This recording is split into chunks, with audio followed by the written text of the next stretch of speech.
Okay, pag-usapan natin kasi surprise daw 'yon. Bawal ba yung surprise? Yung witness, surprise. O, tingnan natin. Oh. Well, sabi naman nila, Sen, surprise ito para bagang may konting pagdududa rin po. Miss Watang, chairman, sabi niya, Hindi na-coordinate. Hindi na-coordinate, wala daw hindi courtesy. Yun hong pagharap nitong si Gutesa. Master Sergeant Gutesa. Wala daw courtesya doon sa komite at maging sa chairman ng Walang ng Blue courtesya. Ribbon. Ayan, yung si Orly Gutesa, hindi raw nagpaalam dito sa boss at tuta ni Tambi. Ay, sa boss at tuta ni Tambi. Sa boss ng Senado na chairman ng Blue Ribbon na si Ping Lacson. Dapat nagpapaalam kayo kay Ping.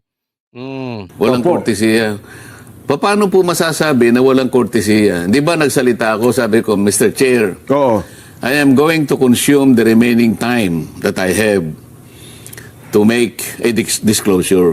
Okay. Sinabi ko yung pangyayari nga na tinawagan ako niya, no? At kung papayag kayo, Mr. Chair, ay iahayag ko dito yung witness na sinasabi ko. O let him testify. Sabi niya. Pinayagan naman po. Maliwanag. Nagpaalam. Ano naman yan? Televised yan eh. Napanood naman yan ng mga Pilipino. Malamang yung iba sa inyo, napanood nyo yan na nagpaalam si Marcoleta at may rin naman yan, may record yan. Gaya ng sabi ko, yung mga pinag-uusapan naman doon, lahat ng babanggitin doon, while in session, nire-record, nakalista. So, makikita.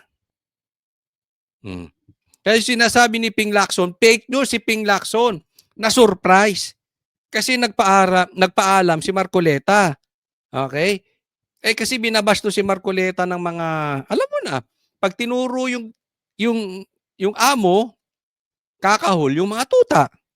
Pati yung mga trolls, kumakahol. Marami. Marami. Kita mo, ang daming vlogger ngayon na pinagtatanggol si Tambi. Yan na lang ang nagmamahal kay Tambi, yung mga trolls at saka yung mga vlogger niya. Yung mga vlogger niya pa, iisa lang ata ang political vlogger. Lahat vloggeran kung saan-saan. Malaki ang following sila pero hindi sila political vlogger. In short, wala silang alam sa politika. Di ba? Kasi yung may mga alam sa politika, malupit. Hindi, ang hirap mong ipagtanggol to si Tambi. Yan na lang siguro, gipit na gipit ka na lang. Siguro, adik ka. Kailangan mo na matinding pera. Pero kung ikaw ay political vlogger at naiintindihan mo, alam mo ang hirap nitong ipagtanggol si Tambi. So, hindi surprise. Okay?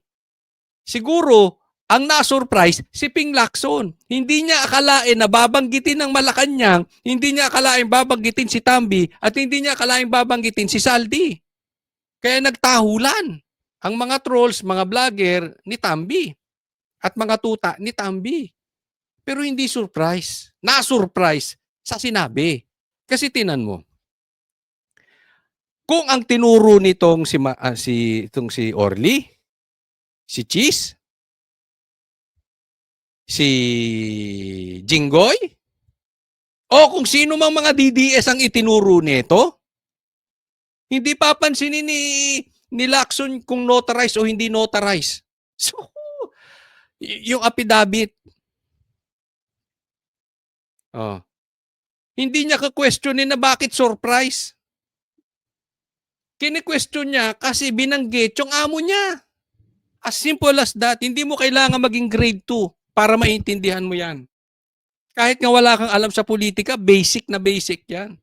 Halatang halata si Ping. Di ba? So tinawag ko ngayon. Nasaan ang kawalan ng courtesy? Pinagpaalam. Pinagpaalam ko eh. Di ko Maliwanag. Sinong sinungaling? Banatan mo ngayon pagdating ng session. Kasi may record yan. At hindi ko pumayag na naman biglang po sila. nagsasalita, Mr. Chair, ito po, may iupo nyo rito. Ay, wala naman ganun. Nakikita naman po ninyo. Wala naman nagsalita. Hindi naman siya inaawat. Hindi kasi alam sasabihin. Nung nagbanggit na, dali. Pati yung kakampi nila na si Erwin Tulfo na gustong baliin ng batas. Sabit. Party list niya, sabit. Diba? Ang lawak ng nakawan sa gobyerno. ang lahat ng nangyari. Kayo po ang higit na nakakaalam dahil napanood po ninyo pati yung paraan kung paano ko po siya inihayag Aha. sa gitna ng komite. Aha. So, dilaw. Hayag Aha. sa gitna ng dilaw. komite. Galing. Kaya mga dilaw, ha? Research, mga dilaw. Ha? Huwag sakay ng sakay. Nagmumukha kayong bobo eh. Napanood eh. O yung sinasabi, napanood naman. Diba? Napakalinaw eh. Diba? Ang layo na natin eh. Next po, tingnan natin to. Ito po inaantay natin. Okay, sabi po ito ni retired Colonel Kirubin. Orly Regala Gutesa, you made me proud as a Marine. Hope other security detail who similarly situated will come out if they too are bothered by their conscience. Ayan. O, nananawagan si Kirubin na yung ibang ginawang basurero na mga Marines at sundalo at pulis, grabe no? Ay magsalita na rin. Isipin mo, meron siyang 90 na basurero. Yan ang tawag nila eh. 90 na security. Ang lupit. Ano yan? Private? Yan ang private army. Sinasabihan nyo si Pastor Kibuloy na may private army. Ito private army. Oh. Hindi yung members na hindi naman sundalo. Ito, sundalo, Marines, Police. Hindi ako nagsabi niyan, siya mismo. Mga kasamahan niya. 90. Siguro naman. Kayo naiinis din sa nangyari. Kayo nag-aral kayo, pinaglalaban nyo ang bayan, tapos hirap kayo. Ganyan din ang naiisip ko, hirap tayo. Samantalang sila, mali-maleta ng pera. Hindi man lang nila pinaghirapan. Sigurado dyan sa 90 na yan, meron na ring nakokonsensya na kailangan nilang gawin yung obligasyon nila sa gobyerno. Matagal nating inaantay ang sundalo, ang kapulisan, pero walang nagsasalita until merong Marines na si Gutesa nagsalita na ngayon. Ito pong nadidinig natin. Sinabi sa atin ng tagaloob, kayo na pong humusga kung ito ay may katotohanan. But this person, matagal ko na pong kakilala na meron na pong gustong magsalita. Susunod kay Gutesa. Okay? Tinitingnan lang nila yung kalalagyan ng family. Ito si Gutesa kasi hindi nga siya humingi ng security. Hindi lang natin alam kung bakit siya nawala, kung nagtago na siya, sinafety niya na yung sarili niya, o baka niyari na kasi hindi na lumabas eh. But anyway, meron daw mga susunod. No? May mga inaantay lang, hindi natin alam kung ano yung inaantay nila. But definitely, marami na daw nagagalit doon sa mga security. Okay, yan ang sabi. Okay, so yan lang po ang aking nadinig. So far naman yung mga binabanggit ko dito, nakikita nyo, nagkakatotoo. Diba? Even before mag-away si Tambi at si Tambi at si Bongbong, bago pa maglaglagan, sinasabi na natin yan. Na nangyari naman. Papalitan si Tambi, nangyari naman. Kaya lang, ang pinalit, ganun din, tuta din. No? At anyway, yan po ang abangan po natin. Baka sa mga susunod, hindi natin alam, baka nakakausap na ni Marcoleta. Malay mo, may nakakausap tayong kakilala si Marcoleta. I don't know. Diba? But anyway, may mga gusto na magsalita. Sana lang, hindi ma-intercept. Ito po ang kinakatakot ko rito eh. Baka yung 90 na yan, kinausap na ng gobyerno. Baka, alam mo na, pinatahimik na. Baka nilagyan na. Hindi ko sinasabing malalagyan itong mga Marines na ito, pero kasi maraming forms of lagay eh. Hindi lang naman financial. Pwedeng pinangakuan ng posisyon, pinangakuan ng trabaho, pinangakuan ng lupa't bahay, or tinakot. Kasi maaring matapang yung sundalo, pero may mga pamilya yan. Pagdating sa pamilya, siyempre, may kahinaan bawat isa. Delikado. No? So sana, hindi maunahan. Ay pagdasal lang natin na maunang magsalita, magkaroon ng tapang, etong gusto ng magsalita kesa maharang nitong itong big three. Alam nyo na kung sino itong big three. Okay. Next po tayo. Bigyan natin ng komentaryo itong sinabi ni Congressman Kiko Barsaga. Sabi niya, well-trained talaga ang mga tuta ni Romualdez. Pati mga Marines kayang labanan para maprotektahan siya. Tapang mo, Ping Lacson. O yan, diniretso ka. Pinangalanan ka. Tuta ka. You cannot blame Kiko. Kiko Barsaga. Kasi, Ping Lacson, kung susundan ko to sinabi ni Kiko Barsaga, ikaw nga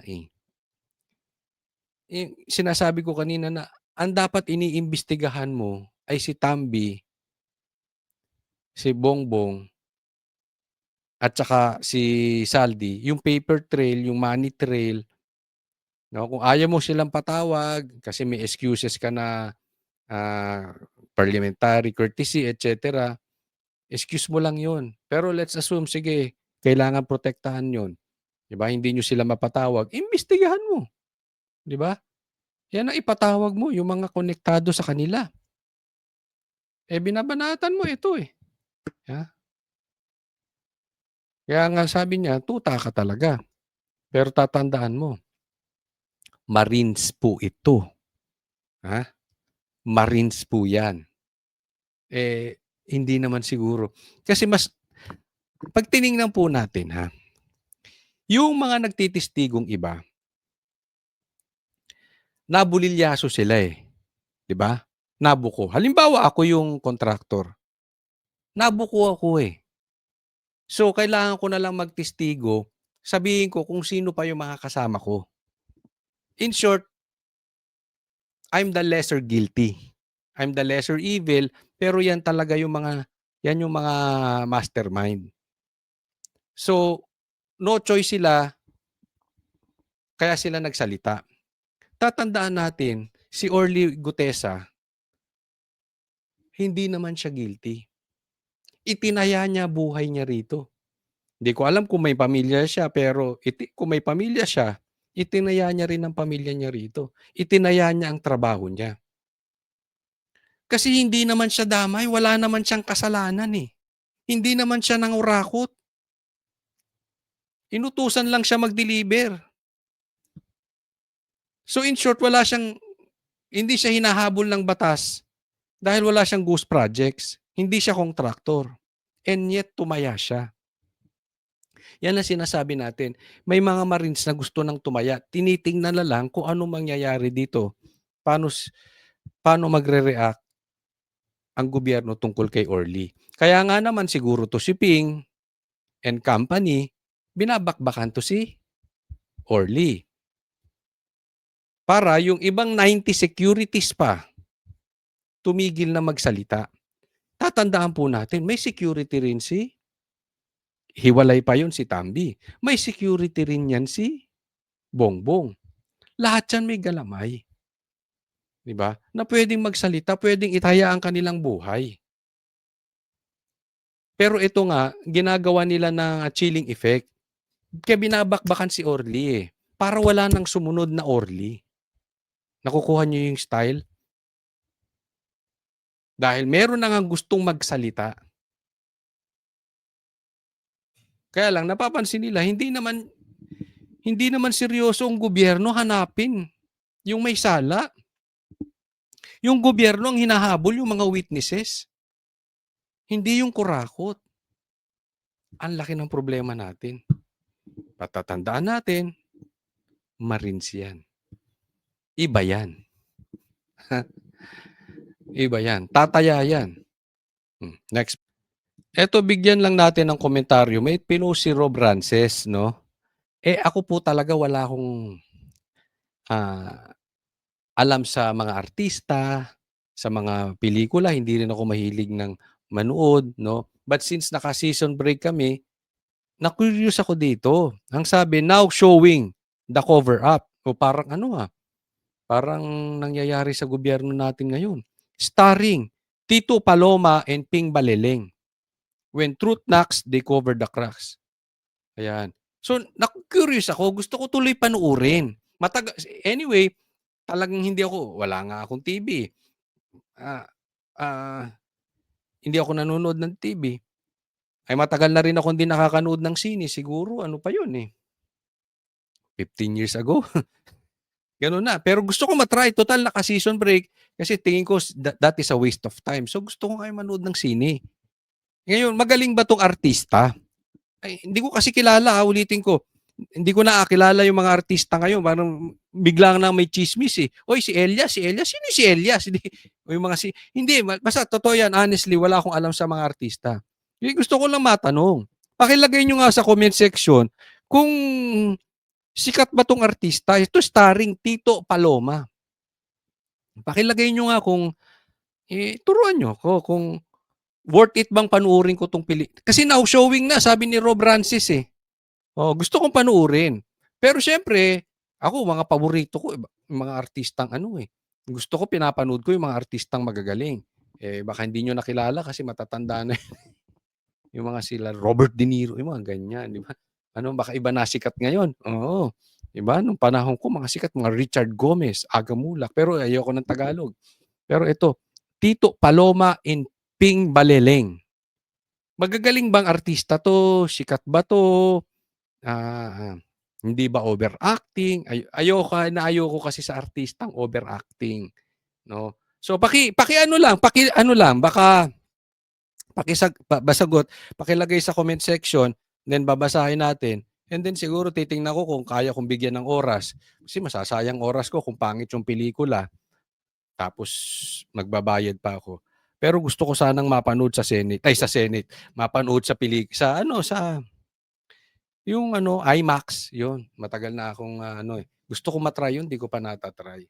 Yung magaganda raw sinihan ngayon, may mga kama pa. Hindi ko alam, hanapin ko to. But anyway, pakiano nyo muna kung magagaling tong artista na to. Si Tito Paloma. Okay, yan po. Tito Paloma and Ping Baleleng. Yan po yung mga artista. The cover-up. Mabibigat ang mga pahayag na binitawan ni Orly Gutesa na nagpakilalang dating security aide ni ako Bicol Party List Representative Saldico sa Senate Blue Ribbon Committee.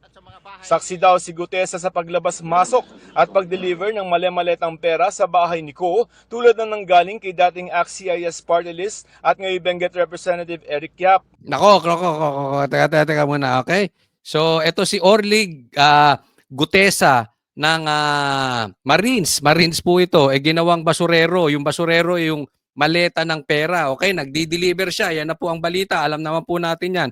O pati itong Eric Yap. Natropa. Eric Silvestre. Silvestre ba yun? Erwin Tulfo. Nako, damay-damay na to.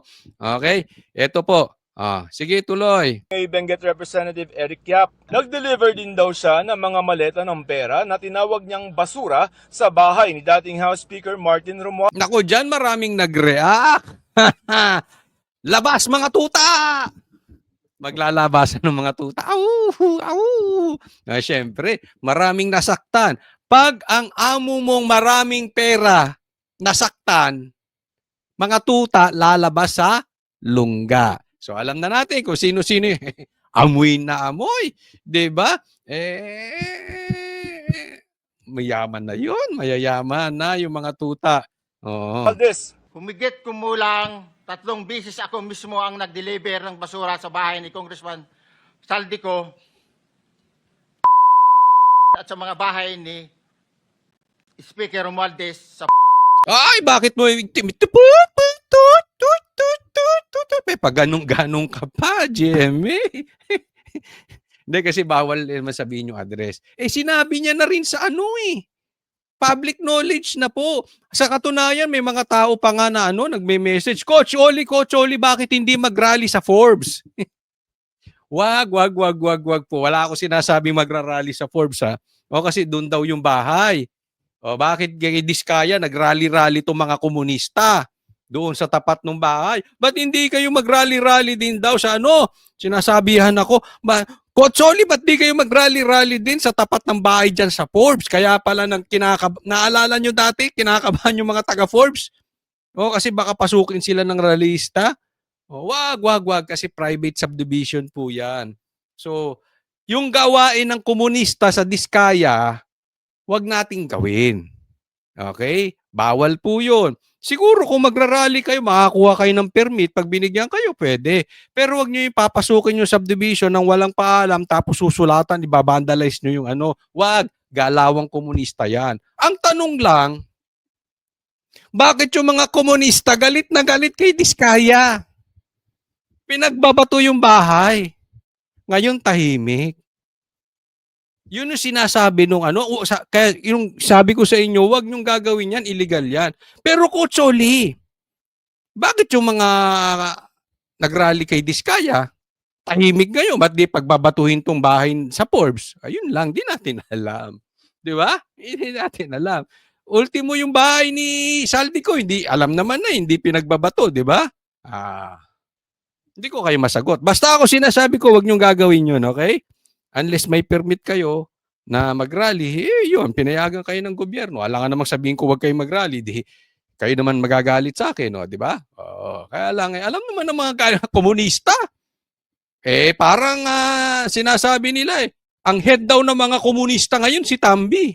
Totoo ba yan? Ako'y nagtatanong lang. Sa mga NPA dyan, kaway-kaway, sa mga komunista, takot ba kayo kay Tambi?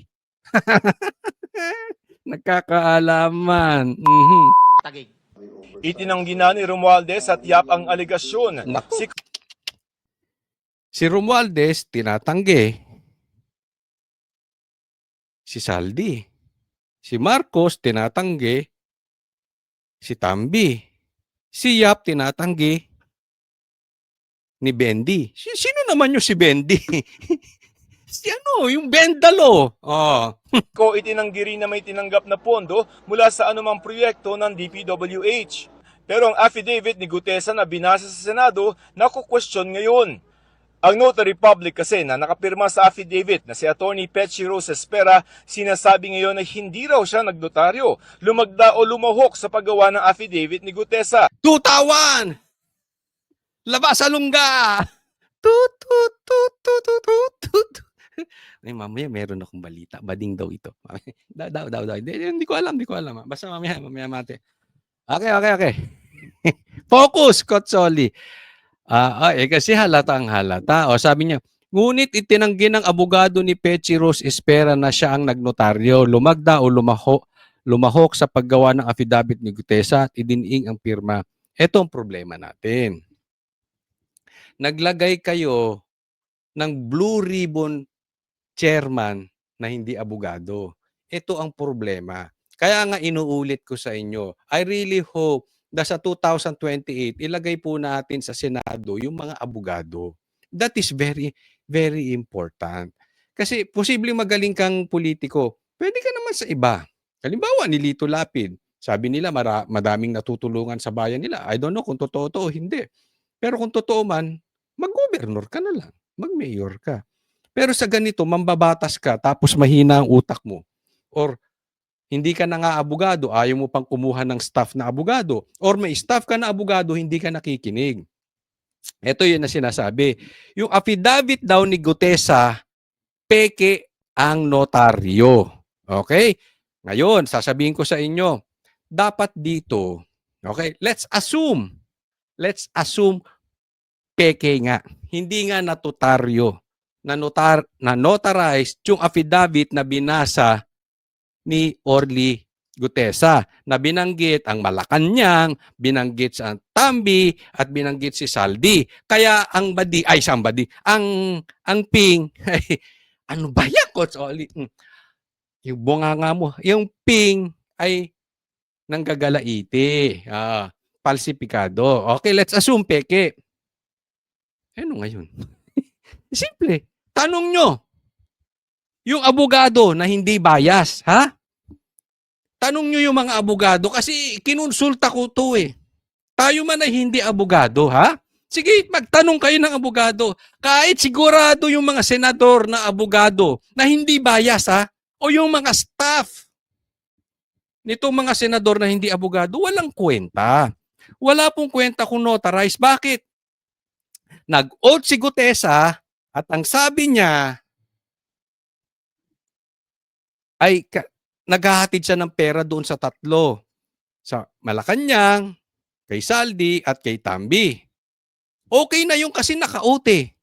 Regardless kung peke yung notaryo, nag-oath siya sa harap mismo ng Senado at nagsalita siya on public TV. Television sa buong Pilipinas. Pwede mo namang meron yan di ba? May nagsusulat niyan. Hindi ko lang alam yung term ng abogado, parang script. Script ba tawag doon or yung basta yung mga sinasabi, sinusulat yan. Pwede namang pirmahan ni Gutesa yun. Sa katunayan, lahat ng sinabi niya, legal po yun. Alam niyo kung para saan lang yung notarized? To authenticate na siya nga ang gumawa nun. Na siya nga ang, para lang to simplify. Hindi ito ibig sabihin, illegal na yung pagbanggit niya ron. Sa katunayan, wala nang ang kwenta yun eh. Pwede nang itapon yun. Kasi nagsalita na siya under oath. Ang problema, bobo to si Ping Lacson. Diretsuhin na natin. Or, aso, tuta. Kaya binabaliktad niya. Isipin mo, instead na imbestigahan ni Ping Lacson, yung mga binanggit, ang iniimbestigahan niya yung notary. Ang dapat nga masisi dyan yung abogado na nag-notarize. Di ba? Halimbawa, nagpunta ako sa isang lugar. Yun ang imbestigahan nyo yung abogado. O, panotary, notarat mo to. Kung pinirmahan ng sekretary niya, tapos sasabihin, hindi ko yan pinirmahan, hindi ko kasalanan yun. Kasalanan mo yun. Bakit sekretary mo pumipirma? Kung ganun nga ang nangyari, ha? Hindi ko sinasabing ganun. O kaya, wala ka namang karapatang mag-notarize. Nag-notarize ka. O humiram ka lang ng number doon sa kakilalang abogado na pwede mag-notarize. Diba? O sasabihin mo, notarize na to, pero hindi naman pala notarize pa dahil pinirmahan. Ang dapat imbestigahan mo, Ping, yung abogado kasi siya ang may sala ng notary public. At the same time, ang dapat imbestigahan mo, itong mga binanggit niya. Pambihira, Ping. Anong klase ka? Blue Ribbon Committee. Iniimbestigahan mo yung notary. Imbis na yung nagbigay ng problema sa Pilipinas, yung tatlo, yung big three. Sino ba yung big three na yan? BBM, Tambi, at saka si Saldi. Yan pinagmulan ng flood control at binanggit ni Orly Gutesa. Ang layo mo sa putukan. Parang yung putukan mo nasa lalaki. Basta. Ang issue yung yung nakawan.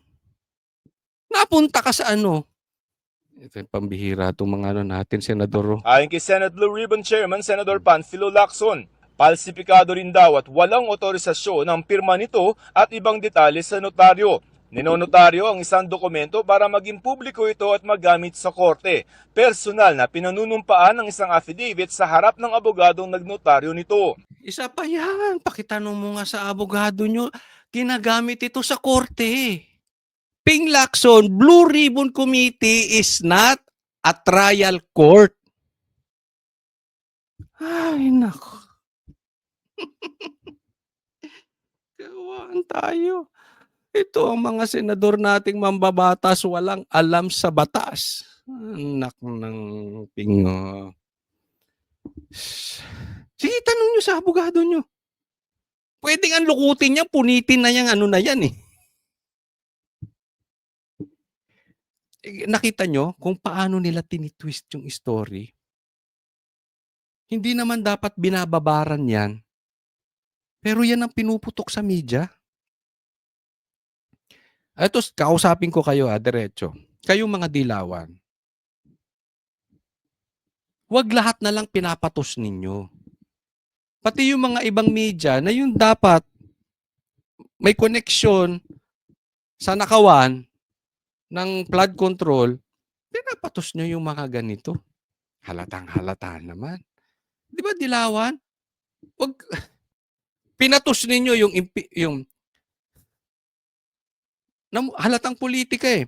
Pinatos ninyo yung impeachment na sinasabi nyong ginastos ni BP Sara na confidential funds sa 150 million. Pero hindi nyo mabanggit-banggit yung pangalan ng pumirma ng bilyong-bilyong nawawala. Hindi nyo mabanggit-banggit yung pangalan nung mga dinideliveran ng mga pera. Di ba? All the same. You are all the same. Tuta kayo. Pati to si Ping, tingnan mo. Saan siya nakapokus? Sa notaryo. Ay, nako. Pinuntahan namin ang opisina ng Espera sa Maynila para kunin ang kanyang pahayag pero wala ito roon ayon sa staff Yan ang dapat imbestigahan nyo. Di ba? Hindi yung na nakausap namin. Sabi ni Lacson, sorpresa raw ang pagpipresenta ni Marcoleta kay O, isa pa, yan pa, isa pang issue. Sorpresa daw. Sorpresa ha. Okay. Gutesa kahapon at ni hindi man lamang nag-abiso sa kanya bilang chairman ng komite. At hindi daw nag-abiso bilang chairman ng committee. Sorpresa. At kung ako naman sasagot niyan, kasi kung sasabihin ko na magsasalita siya about Tambi, di ba? Baka hindi surprise. Nasurpresa kayo sa sinabi. Mamaya i-explain nating mabuti yan. Kailangan ani Kasi kung sasabihin mo, teka muna. Meron akong bisita rito. Oo. Ito naku. Papayagan mo kaya? niyang makilatis ang background at record ni Gutesa lalo na't mabigat at seryoso ang mga testimony Tingnan mo yan, no? Ang iimbestigahan niya yung background ni Gutesa. Ba't hindi mo imbestigahan yung paper trails, yung money trails? Nagbagsak ng bilyon. Nagbagsak ng milyon. Madaling makita yan. Pabuksan mo ang bangko. Di ba? I-freeze mo account ni Bongbong, ni Tambi at naka ni Saldi. Bakit ano ba problema natin? Di ba baha? Di ba ghost projects? Bakit napunta ka dyan? Ba't ang gusto mong imbestigahan si Orly? Hindi yung may gawa nung ghost projects. niya nito kahapon. Sinisikap namin makuha ang panig ni Gutesa at Marcoleta. Ang DOJ ang sabi hindi pa pumupunta sa kanila si Gutesa. Inaalam Yun, teka muna ha, hindi pa pupunta, nawawala daw. Baka niyari na ito. Oo. Baka niyari na ito ng Tokneneng. Tokneneng. Ano yung Baleling? Ay ano? Ano yun? Teka muna, meron Wag daw ako ano may sabi nila dito? Wait, merong Ano ba yun? Ito. Ayun, Baliling. Baka niyari. Ano ba yan? Ba't na Tokneneng? Basta kung ano man yun. na rin nila kung peke nga ang notaryo ng salaysay nito. Kahit na sabihin natin may issue ng notarization, the fact that it is a sworn statement delivered under oath in the Senate makes it an official statement pa rin. Ayo! Sa buong buhay mo, bilang sekretary, tumama ka din, anak ng teteng. O yan, kakampi nyo mismo nagsabi. Kakampi mo, Mr. Bendalo. Tulpo, sinabi mismo. Sworn statement, okay na yun. Mga dilawan, kakampi nyo ito. Hindi na kailangan yun. Kung ayaw nyo maniwala kay Boying, pati ako hindi naniniwala, tanong nyo abogado nyo. Yung sinabi ni Boying, yun din na sasabihin. Anong sabi ni Boying? Ulitin natin. Senate makes it an official statement pa rin. In the Senate, delivered under oath in the Senate makes it an official statement pa rin.